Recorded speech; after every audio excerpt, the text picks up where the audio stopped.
Genèse 13, Bible de Jésus-Christ. Abraham donc monta d'Égypte vers le midi, lui, sa femme et tout ce qui lui appartenait, et Lot avec lui. Et Abraham était très riche en bétail, en argent et en or.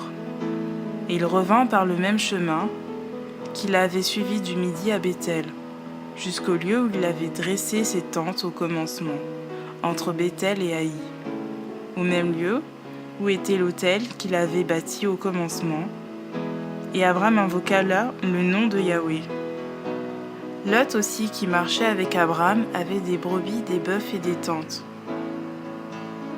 Et le pays ne pouvait les porter pour demeurer ensemble, car leurs biens étaient si grands qu'ils ne pouvaient demeurer ensemble, de sorte qu'il y eut une querelle entre les bergers du bétail d'Abraham et les bergers du bétail de Lot.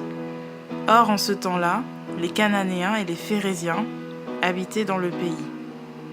Et Abraham dit à Lot, « Je te prie qu'il n'y ait pas de dispute entre moi et toi, ni entre mes bergers et les tiens, car nous sommes frères. Tout le pays n'est-il pas devant toi? Sépare-toi, je te prie, d'avec moi.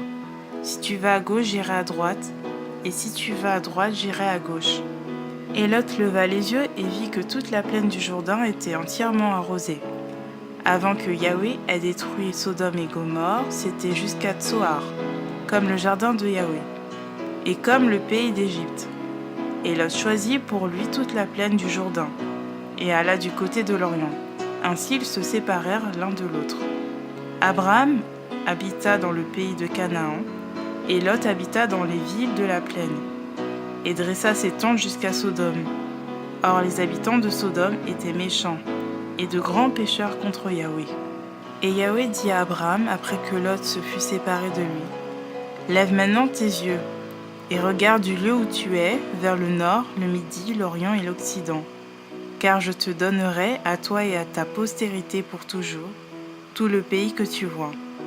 Et je rendrai ta postérité comme la poussière de la terre, en sorte que si quelqu'un peut compter la poussière de la terre, il comptera aussi ta postérité. Lève-toi donc et parcours le pays dans sa longueur et dans sa largeur, car je te le donnerai. » Alors Abraham transporta ses tentes, alla habiter dans les plaines de Mamré, qui sont près d'Hébron, et là il bâtit un autel à Yahweh.